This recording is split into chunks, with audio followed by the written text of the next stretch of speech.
kadimi İran toprağının Zahmet-Seyir Mevzanı halkına, Dostluklu Türkmenistan'ın halkının adından sınırın ve mehri salam getirdik. Bugün İran'ın ve Türkmenistan'ın halkları için hiç vakti hattan çıkmayacak tarihi gündür. Bugün iki kadim halkın kadimden komşu olup yaşap gelen Türkmen ve İran halklarının ayrıtın yakınlaşan günüdür. Şunun için biz hem Türkmenistan'ın ve İran İslam Respublikası'nın alıp barayan dostluklu, hoş niyetli siyasetinin neticesinde bina olan bu yadigarlığın açılış davarına katlaşmak biz için ayrıtın yakınlıdır. Bu bina Türkmen halkının severoğulları, Devlet Mehmet Azadi'nin ve Masumur Pırahi'nin üstünü kaldıran gümmel, İran halkının Türkmen halkına doğruluk dostluğunun anlatayan alamatıdır. Şefer sözün kadir kımmasını bileyen, İran halkının Türkmen edebiyatına olan köngül kuyusevinin beyanıdır. Şolun için hem mensu davaralı ünne, bizim halklarımızın has cevitleşen ünne, biret ve sarpasının önküden hem artan ünne, İran İslam Respublikası'nın prezidenti Kadırlı Doğu'nun Seyit Muhammed Katım'a tüy sürükten minnettar raydasın ediyor. Tarihin emri bilen, geçmişte bizim halklarımızın başında her yıl kovgalı, ağır fırsatlar olan hem olsa, bizim halklarımız hiç zamanla birbirine hile hürmetini yitirmeyendirler. Onlar birbirlerinin medeniyetini, rap desturunu, farklı akıllarla zilattırlar, hürmetlattırlar. Türkmenistan'ın ve İran'ın halklarının katnaşıkları, bizim atlandırışımız yani daş asırına değişildir. Bunurta Türkmenistan'ın ve İran'ın ilatının katnaşığı, bizim İran'ımızda çelli 5. 4. bin yıllıktan başlayıp arkeolog ebavatda başlanıyor. Bu 3. 2. bin yıllıktan başlayıp Türkmenistan'ın ve İran'ın çeklerine Hindistan'a şeyli hem kiçi ve ağınkı Avya hem de Gündoğan ve Merkezi Avrupa tarihte Arilerin ve Turanların hareketı ile malum olan hareket başlanmıştır. En kadimi Türkü dilli ve İran dilli tayfalar öz çokunyan keramatlarından bir bütevdiğini ulgamı dörüdüp ulu hırmatları var kılıktırlar. Zarastristlerin keramatlı kitabı olan Avestet Türkmenistan ve İran'ın halklarının tarihi boyunca kımmatlı çeşme olup duruyor. Arilerin keramatlardan duruyan vilayetinin 7'sinden 4'üsünün Nusoy'un, Merv'in, Arya'nın, Sarayçırosu'nun, Gönlün ve Türkmenistan'ın şeklini değişliği tehindir. Yirkuat ortasına dövründe de 4. 5. asırlarda Avdal Türkmenleri bilen Sasani'de İran'ın arasında yakından harekatlaşıkları yolu oynupturlar. Onların arasında katnaşıkların yani babatta kulağı ulluk bulmanlarına karamazdan onların başka düşmanlara karşı uğraşta harbi birleşmelere, birleşendiklerini belli etmek gerektir. Türkmenlerin ve onların atanavalarının bunlarca yıllar katnaşı edilme neticesinde bir neçetin Parsların etnisi bilimine koşulup gidenliğini ya da Parsların bir neçetin Türkmenlerin düzümüne koşulunluğunu hiç kim anık bilen yok. Türkmen tayfalarının bayatlar, Avşarlar, Kaçarlar, Rumlular, Utsacılar, Şamlılar ve başkalar yani bir böyle Parsların düzümüne giriptirler. Başka taraftan olsa Türkmenlerin teke, Ata, Göklön, Yumut tayfalarına hazır hem Parslar diyen tiri tayfalar var. Bunu etnik yaklaşıkların dolanlığına şahitlik ediyor. Sidiriyetler diyen dinastiyasından olan İran padişahlarının Türkmen atanı zorluktur. Nedir Avşar Türkmenlerin tiyetinden zorluktur. Kazarların dinastiyası hem gelip çıksı boyunca Türküydür. Beyik Selçuk Türkmen İmperyası'nın beyik veziri gelip çıkışı Fars olan Nizam Mülk'ün akıl payvasına Türkmenler hayran alıptırlar. Ve konupturlar onun meşhur siyasetname işi. Bilim bunları da çelli edip yetip şimdi Türkmen devletleri Gaznaviyetlerin ve Selçukların tarihi boyunca ingen öhüm çeşme olup duruyor. Sadiyette Orta Asır'da Horasan'ın hünermençilik Sulgut ve Sevda yokurul şeye olup durur. Şurlu burada olsa Demirel'de şäherlerine ýeripdir. Türkmenistanyň şäherleri Mer, Adıber, Sarat, Nusoy, Mekne hemde Eýranyň şäherleri Nişapur, Maşad, Aspahan we başgalar bir ulgama birleşipdirler. Şolanda hünärmendçilik we oýry önlerini alış-çalış etmek den derece paýdalylypdyr we peýdalanlypdyr. Olaryň arasynda gatnaşyklary ýürüýte şertnamalar bilen düzgünleşdirilipdir. Orta asyrlarda Türkmenistan hem Eýran uluk günnäwr, Hindistan günnäwr, Ýewropa we Günnäwr Aziýa bilen uly meşhurde sowda işleri ýeşiripdirler. Bu iki ýurt mühim uly diýasiýada eýleýär we biri-biri bilen harakatçylykly gatnaşyklary saklap, olar hakykatda beýik ýüpek ýolunyň altyn kerwan ýollaryna görevçilikdirler. Halkara sowdasyň hem işerki sowda hem iki ýurdun ykdysady durmuşyna ularny ýeläpdir. Mer, Adıber, Nusoy, Gürgün, Karyn, Nahar bilen kerwan ýollary arkaly baglanyşy bolupdyr. Saratyn bilen Nişapura, Günnäwr Eýranyň beýlik şäherlerine tarap uzalyp gidýän baş ýol şeýle başlanypdyr. Bu sowda ýollaryň ugury, suw saklanýan defsalar, buýurlar, aratmaşyk bölümleri, kerwan saraýlar, oraw dinleri bilen üçin edilipdir. Tarihi ykballar Eýran topragyna beýik Seljuk, Muhammed Torulbegiň jesedi ýatyr we Rey şäherinde onuň mazary bar. Maşraqda Türkmeniň beýik oğullarynyň biri, Mogol imperiýasyna eswat ýoldaşlygydan Muhammed Bayram Han ýatyr. Merkde Eýranyň Temedan şäherinden bolan Hoca Yusuf Hamedani ady bilen diňden tanynýan Şeyh Abu Yakup Yusuf ibn Ayyub'yň mazary we mescidi bar. Rudakynyň, Ferdowsiýnyň, Abu Sarat Mäniň we Necmettin Turanyň, Sadynyň hemde Hafizyň, Umar Hayyamyň we Mahmud Palwanyň, Abdurrahman Jamiýyň, Jahan Şah Hakykynyň, Nesimiňiň, Fizuliňiň, Bayram Hanyň, Berhudar Türkmeniň, Döwletmämet Aladynyň, Matumul Prahynyň we beýleki akyllar şahyrlaryň, musulman dünýäsiniň pir ulamlarynyň sarpolet Türkmen we Eýran halkynyň arasynda ilmigamat bilen tutulýar. Iki halk üçin hem insaf görlüğün beýik nutgalardyr. Dini bir medeniýeti däp desturul kıwatdaş bolan, kadymy goňş halklaryň halk derejelerinde de ýazyly edebiýatyna da hem umumlyk duýulýar. Muňa Eýranyň meşhur şahyry Ferdowsi bilen Türkmeniň akyllar şahyrlary Abadynyň we Prahynyň dörejiliginiň mysalyna has aýdyn gözetirse bolar. Megerem bu şonuň üçin bolsa gerek. Ferdowsiň zamanynyň soň Günnäwr edebiýatyna fars diliniň täsiri çok güýçlenýär. Muňa belli derejede Ferdowsiň soňky ýaşap geçen we öz eserlerini fars diline döredin. Hoca Hafif, Sadı Şiradi, Abdurrahman Jamiýal Günnäwr edebiýatynyň klassiklarynyň dörejiliginiň hem itergi beripdir. Bu täsiri bir özüniň köküni baty uluklardan alyp baýdan Türkmen edebiýatyny hem görýär. Bu 18-nji asyr Günnäwr edebiýatynda hadisa ýurgan.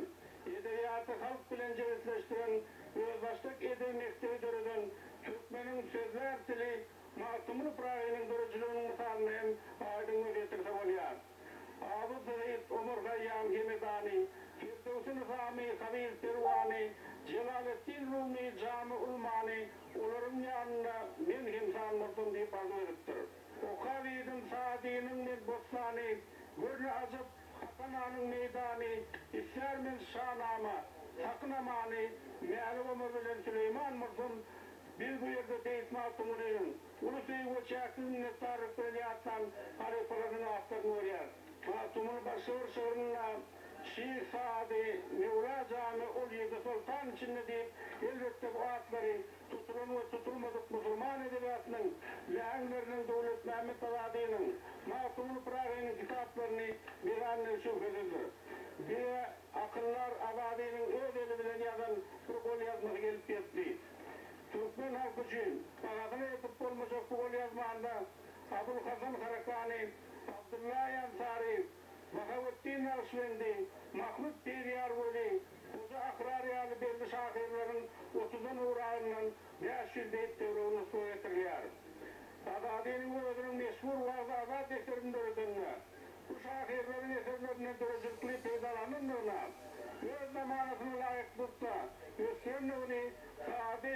bilen döwletname tabadynyň olmagy alimlere bolan garaşlary synap magalynda hak äşkär gödürýärsin. İran Türkmenleri, Narvan doğullarını, bizine şuun Mahtumul Prahi'nin 266 yaş doğulanına gelip onu beyan çiğnetinin yüzümüne herediyor. Agadiyalı, Mahtumul Yal anırsında yatan büyük şahsiyetler arka, siz Türkmenleri ilanına ki vatandaşlarımız özünüze milletinize olmaya hakkı vardır. Agadiyalı,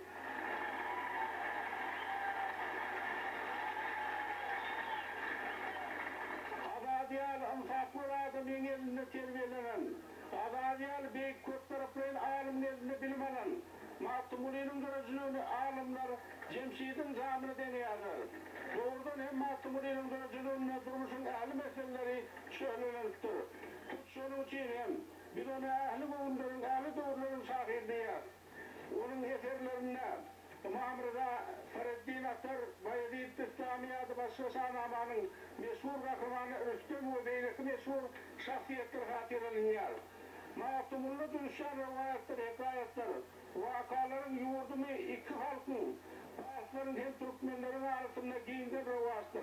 Mahtumul'un eserlerine İran, Şakran, Ostıhan, Tevrir, Masır, Nisapuriyalı belli şehirlerin adlarına Masır'da Kutlarlı yer yurdu adlarına hem duş gelmek oluyor. Bunun öyle onun külli İran'la belent bulup onlara kuvanıp gelenlerini anlatıyor. Bunun Mahtumul'un eğleyip seyri seyranı keşfetsem külli İran'ı diyen fiyatrları hem sayatlı ediyorlar. Bilim alimlerden verilen malumatlarına göre Mahtumul Prahi'nin Fars diline dönüştürülen bir divanı buluptur. Belki gelecekte Türkmen Fars alimleri arkalıcıklı isteseler şahirin bu divanından bir nişan tapılır deyip ümit ediyorum. Hazır kuvvetli Mahtumul'un eserlerinin Fars diline bir kitabı neşir edildi. İran'ın elçini alimleri şahirler tarafından azazıdır Mahtumul Hak'ta olma işler yazıldı.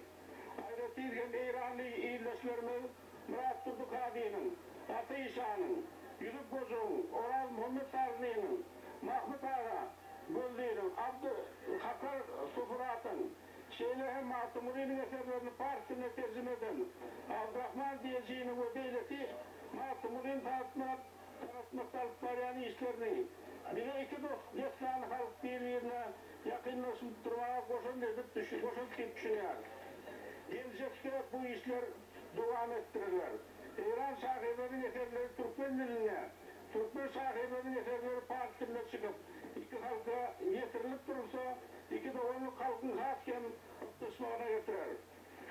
Bununla devletnamız Azada ve Devleti ve Mahtumul Praga şeyle uliya değerlik kurup onun sarfasını ve mertebesini genel belende oturan İran devletine, onun hürmetli yoldaşlarına, külle İran halkına genel olarak kişilikten minnettarlığımı duyuruyorum.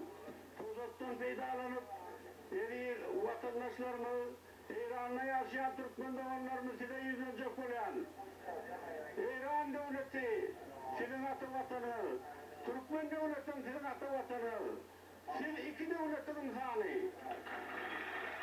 Vatandaşlar, İran halkıyla Türkmen halkının geçmişte ben firarladım, köp bir ulu bile doğruluk katlaşık gören bulan, büyük gani katışık gören bulan, onun için şu devlette hem İran'ın beylik halkları yani kanun esasında hukuklarımızdan onun için size şu devlette ağzıyı yaşamayı, üstünlük kazanmayı, milletini, dilini, değerini yitirmeyen saklamanları, o ikinci vatanı Türkmenistan, onun halkıyla, doğanlarıyla hem işe iktisadi, medeni katlaşıklar edip durmamalı. Şerhetler yöne konuşturulup, geçeri alşiyetler eder, iki vatanının oğulları olup, büyük Allah'tan dile edelim, parakatçılık yurdumuzda olsun, parakatçılık kıyımızda olsun, parakatçılık iki devletlerin ilinde olsun.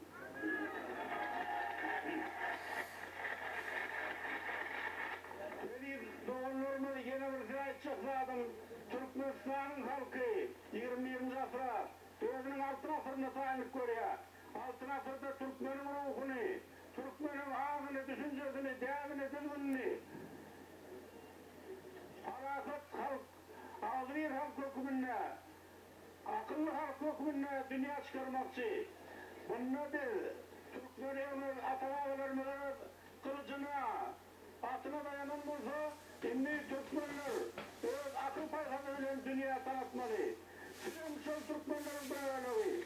Onun için ben yani devlet ministeriyle gurur edip arada özde onun İran'ın büyük oğlu, İran'ın prezidenti Seyyid Muhammed Hatın'a çağrı ettim.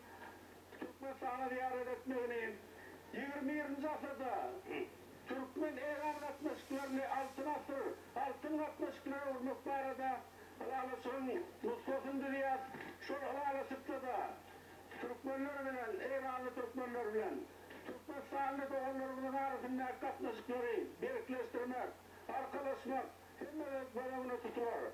Ben şunku hatiri onunla sözümü tamamlar. Büyük akıllar masumluğunun süfetirleri bile tamamlansıyarım. İlimi ulaştım savunma diyada, tohumlu olup tamam murtulgusumuz. Büyük akıllarına yetişiyali, Türkmenistan ve İran halklarının geleceği eşretli, durmuşları hem inşaatdan olsun. Şunun hemmemiz birleşip Allah Teala'dan değerliyim. Siz Türkmenler, şu atalarının yani mertliği, bayraklılığı, akıllarlığı, paysatlığı, saklarsınız deyip Allah'tan dileyeceğim. Sağ olun, hemen sağ olun, hazır olun.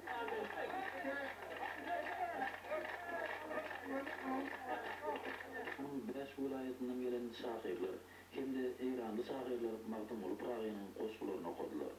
Aydındır saat Bilenk'ten yanlandı. Bismillahirrahmanirrahim.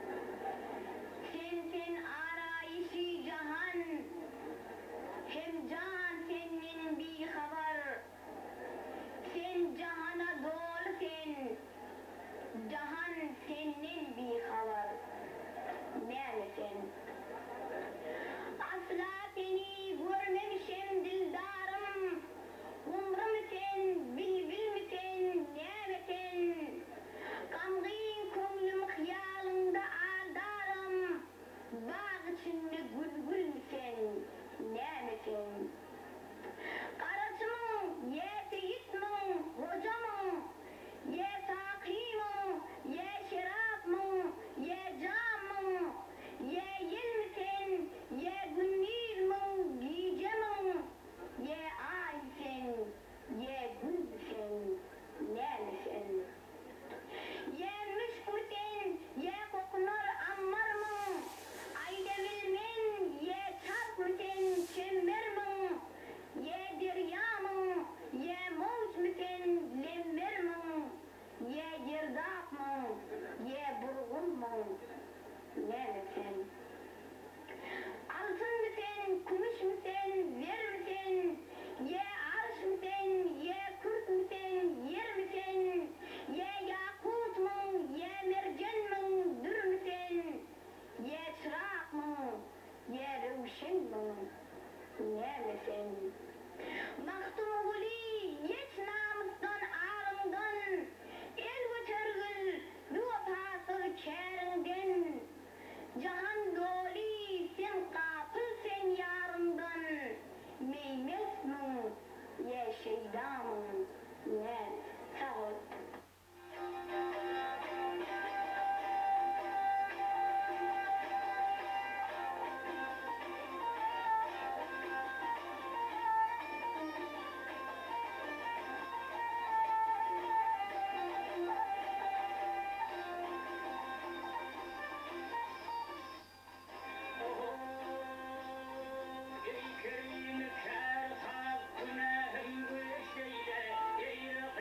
Şer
Ýanyna ýaşaýan türkmenleriň wekilleri bilen duşdy.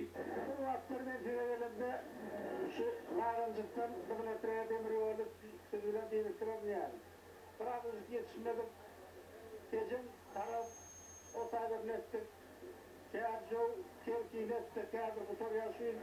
Olaram bir 400 kilometr var. Nerip bolsa täzenin başyndan şu ýoly motor ýol içinde. Demir ýolumuz, gara ýolumuz bolsa, dağ takımları gitse, ne takımları gitse, benler Türkmen port bilen, Türkmen başportunun arasında yağım katmak, arkayın öz yurdumuz veya iki yurtta da gelir yarışı etkilidir inşallah. Hakkını da onun bilen alışıklarımız var. Yakınlarda Nezip Portacıl Oktavr'ın 20 metre 8 yıl karıştırılımı da var. Şu anda Nezip Portacıl'ın bilen 20 asırda katlaşıklarının adam katlaşıkları, mal katlaşıkları, akıl katlaşıkları, medeniyet katlaşıkları, din katlaşıkları hem eder. Böyle hiç öğrenmem. Bunların içine koşulmak, bunların bile koşulmak, Kudaya şükür. Komşu iyi Allah veriyor. Türkmenler buraya yer almaktan komşuyun almıyor. Komşu bir tarihte adamlar türeleri. Şu halk kadim halk, Türkmen halkı kadim halk. Türkmen halklar içindeyim kadim halk, Türkmen halkı bile halimler. Onun için yani adetlerimiz, dinlerimiz, oyunlarımız, medeniyetimiz alırdan geliyor. Bunlardan katlaşacaklarım var. 20 asırda Türkmenler hemen ağlıyor oluyor. Hemen bir Batay'da yurtta üstünlük programına verelim. Biz üstünlük programına verelim.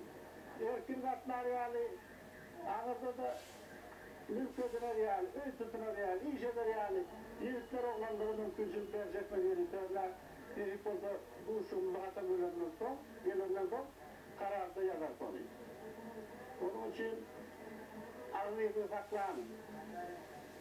Masumulu büyük akıllarımızı bilen bizzat tüm gerçek oğuz'a vardım.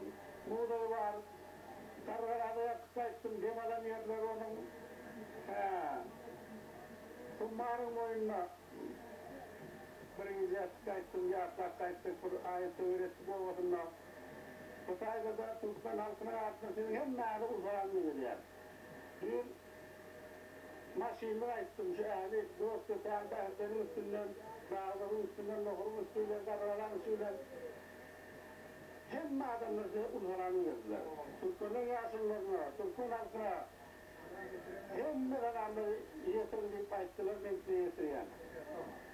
Bir yurdumun nizinin Atay yurdumu Türkmenistan bir taraf yurdu. O yurdu koğrağın, saklarının, gerek olanlar hem namının atı vatandır. O vatanın dünyada kar edildi, bir taraf devlettir, farahat devlettir. Onu işleyeceğiz. Nezip oldu Türkmen'in o rahmetini kim teklifden ederseniz atağı işinde Türkmen'in uğunu 20. asırda arasılarıyım. Bununla haramlık var bu şehirde, bununla oğurluk, cumhurluk var, bununla bizonçluk var, dini razı terk edenler var. Olur hemleri, sonra da yani şiir ayarına Türkmen yaşlıların maslahatını yaşayacak. Ona neticem, ona adam sizden ömrü sayılan İran, son maslahatı 3 gün yaşayacak. Bugünlerin akıl çalışmanın ayrı hücrelerinde ultra edecek. Yaşlılar katlaşın bilir, 10 tane adam ne olduğunu sayılandı. Bizler 2 adımda katlaşıyor ama çok ayda ulu devletli maslahatlar edecek Türkmen 20. asırda. Onun ahlak ruhu ne aynı olmalı? Yani biz bir yerden alıptırsa günümüze tepki ediyor adetimize. Yani yaptan çıkarttırır, yani adamla itiraf getirecek, yani teyade atırda günlük çalışanına Türkmen'in kılcına dayanmalılar, akıl paylarına dayanmalılar açtım yani. Şunun sözaydı akrar edecek. 10 yıl Türkmen aksadiyetinin adamların, başkalarının yaşayışına çelli. Ne deyip olsa Türkmenistan'ın görüşünü 10 yılda ölçer, her yerini bilip altın ayrı Ýaşasyn'ın üstüne sardı da bu neticesi matbaatlar edecek. Adam başına verip bozar 2005 yılda her adam başına 10 dolar yeter yani öldürüp adam başına her masalaları bayıldı. Bu Türkmenistan vatandaşlarına 2,5 dolar adam başına öldürüyor. Verip onlar şunu etse lokma yine de yeter tehir olur. Onun için bir özümüz o milletin bir halkının, milletinin gittiğine, havadansılığına, bağırsılığına. Sizin de şu görüp durmaklarımız özümüz arkamızda bir dağımı bağlar bilyenler. Hemmemiz bilyenler mi? Hudaý Teala hemmemize tawfik versin. Hudaý Teala hemmemize ağzı birlik versin. Şu gelip durmak, gidip durmak, şu akıllar hemmesi her kadınına kıymet koyanlarlar. Bağ koyanlarlar. Hudaý Teala tawfik versin. Benimle sözü selam edip dua edeyim. İnşallah hemmemiz şuna amin diyelim. Şu ağzı birlik. Hususan bizim rehberimiz, Mega Muazzam rehberi, wezaralar, devletler hemmesi Hudaý Teala hemmemiz ağzımız bolup. Bizim Türkmenistan doğrularımızın reis-i cumhuriyeti bilen, başlığı bilen, vezirler, vekilleri bilen, tamam millet itaat edip, sana boyunlanıp, hemmemiz doğru yolu, hem dünya hem ahirete parmaklar tevhid basılması bağlı. Bizim dinimizde, adetimizde, resimde hiç işgal yok. İnşallah biz umid ediyoruz, iki Türkmenistan bilen, Cumhuriyet bir yurt sefer oluyor. Bizim de birliğimize mühman hem dinaylı, o cumhuriyetini verildi kararlı ediyor. Allahümme salli ala seyyidina Muhammed. اللهم انصرنا نصر الدين اللهم انصرنا نصر الدين اللهم انصرنا نصر الدين واخذل من حضر المسلمين اللهم انصر قائدنا وراعنا الامام الحامدين ربنا تقبل منا انك انت السميع العليم واهدنا الى الحق ولا طريق المستقيم اللهم الف بين جميع المسلمين اللهم الف بين جميع المسلمين ربنا تقبل منا انك انت السميع العليم واهدنا الى الحق ولا طريق المستقيم برحمتك يا ارحم الراحمين صلوات اللهم صل جنوبی نیازداشت ایران نوازی مسائل جنوبی شما در سخنرانیتون فرمودید که ایران و ترکمنستان دارای مشارکت عمیق فرهنگی اقتصادی و اقلیمی هستند. دورنمای روابط جمهوری اسلامی ایران و جمهوری ترکمنستان را برای عمیق‌تر شدن این روابط چگونه دید؟ Hürmetli Cenab-ı Hak Diyarı'nın çıkışımızda Türkmenistan'ın ve İran'ın tarihinde onun devletlerinin ve milletlerinin tarihinin global ayıptılar. Senin adına bizim devletlerimizin geleceği tertip etmesi gerekiyor.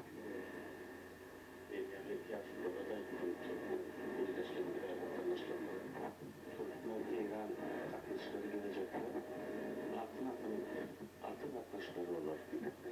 Bir iqtisadiyette doğru itaat, tevhid ve Avrupa çelli adi devletlerine birleşip bir baylıklarımız bilen çıkmağa yol açar inşallah. Niyetimiz, gazımız bilen o dünyada ağabeyli gerekli haritaların yeri İran devletinden yeri birleşip iktidarların hakkında hikmet şeyler. Ondan sonra bir sevdada, seyretlerde yenilikler edip iki halkın arasındaki iktisadiyatmışları bayadır. İktisadiyette teyabe yollar, samaniyat yolları, emir yollar, birleşip hukukanlar bulunmak. İktisadiyette umumi şahsın mümkünçlükleri var, biz şunları yiyinleyeceğiz, başını bulup başlarız. Siyasatta da birin dinimiz var, Kur'an'ımız var, Kur'an'ımız var, Kur'an'ımız var. Onun için bunların müdavamını her devlet işine, içerideki işlerine başılman, nedeni yaklaşıkları, tarihi yaklaşıkları, yolun yaklaşıkları ötüyorlar. Hiç iki devletin arasındaki yaklaşığı şikayet getirecek olan nedeni yok aramızda. Sebebini dostluk doğrunun sebebine olup dünyada mutlu olur deyip doğrulan yer. Türkmenbaşı Ýaşasyn Türkmenistan var. Sağ olsun elmi damaşın yalak katlaşıp bolup durdun. İki arada iki devletin prezidenti sağ olsun.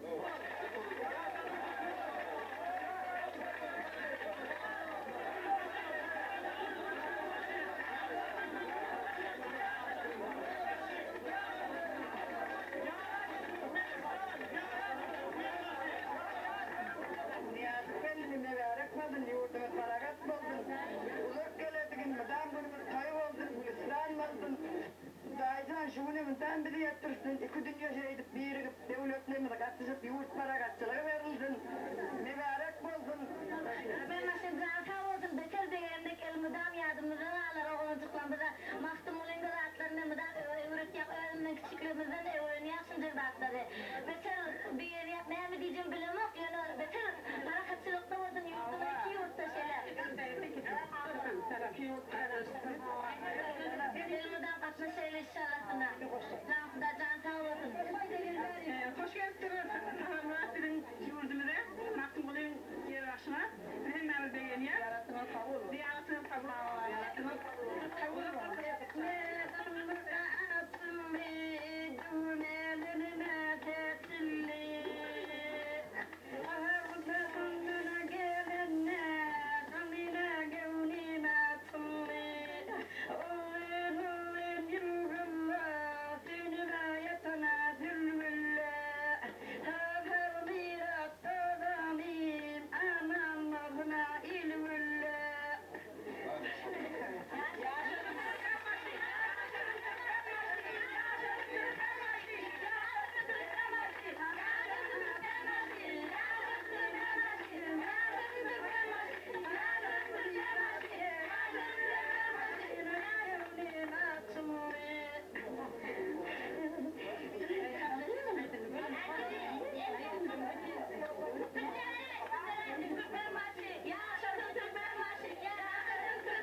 Türkmenilim deyip, el ayta tağırmına deyimini yer gelip içini surat getirdik şimdi.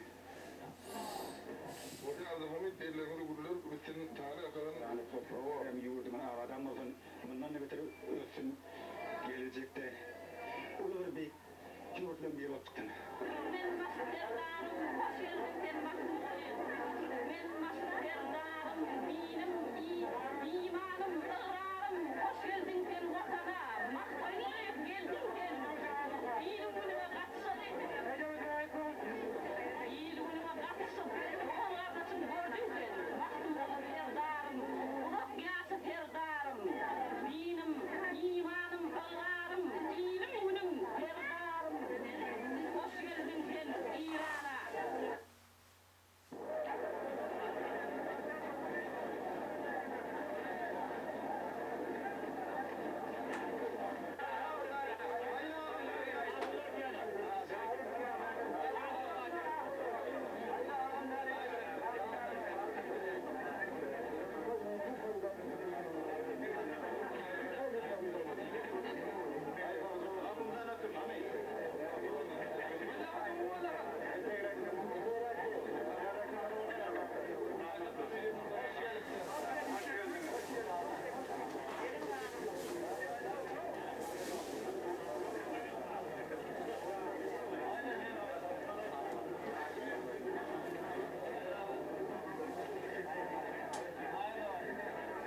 Hawa, hormatly doğanlaşlar, dostlar. İnsiyersiniz yalak. Yine gördüğünüz filmi belki görmeniz yaramasa gerek. Yine Türkmen hemmemiz bir Türkmen, hemmemiz bir doğan. Dinimiz bir, değerimiz bir, desturumuz bir. Alparyan fikirimiz bir. Ağzı birlik, parahatçılık, yurt abadançılığı. Yönkü prezidentlerimizden şanyali, hazır prezidentimizden şanyali. Şoran katını bilmeli. Ama vaat geçiyor. Ýagdaýlarym çyrşyrmly bolýar. Bu çyrşyrmly ýagdaýlarym wagtyň geçmegi bilen ýene hemme zat düzeler. Bu düzelýär. Biz kanaatly bolmaly. Türkmen döwletimize, Türkmen ýolbaşçylarymyza hormat goýmaly. O da döwletimiz açan silasak, döwletem bizi silar, hormat goýar. Agzy birlik zat, parahatçylyk zat hiç her bir ýurda ýetdirmeýär. Şoň üçin parahatçylygy, arasaçylygy we agzy birligi, birek siylamagy, hormatlamagy, döwletimizi siylamagy, döwletiňem bizi siylamagy, oňa has biz begenmeli, büýsenmeli, uwanmaly. Hemmemiz bir Türkmen, hemmemiz bir dogan, hemmemiziň ata-babamyz bir, gitjek ýerimiz ýok. Biz şahirlemidi, ýazyjylamydy, alimlemidi, Türkmen döwlet ýolbaşçylaryny haýsy organlara taýat ýok. Olar gollamaly, siylamaly, olaryň pikiri bilen öz pikirimizi deň alyp barmaly. Agzy bir bolsak, hiç açan bize ziyan ýetmer hiç ýokdan. Hawa durly ýagdaýlar bilen, durly ýagdaýlar döwürde, ýönkü döwürlerde öz beşiňe diýalak Türkmen halkynyň başyndan geçipdir. Birinji jahan urşundan tut, rajdalyk urşundan tut, ikinji jahan urşundan tut, öwlesi ýagdaýy bolan ýagdaýlarda onun içeride, onun öňünde öz beşiňe diýalak biziň beýik paýtagtymyz bolan Mar şäheri, onun öňünçe ýa-ni Daşawy welaýatyny ziyaretlerin öz görüşüne diýalak ziyaretleri, bilişine diýalak her gaýsynyň öz şoň taryhy ýagdaýlary bar.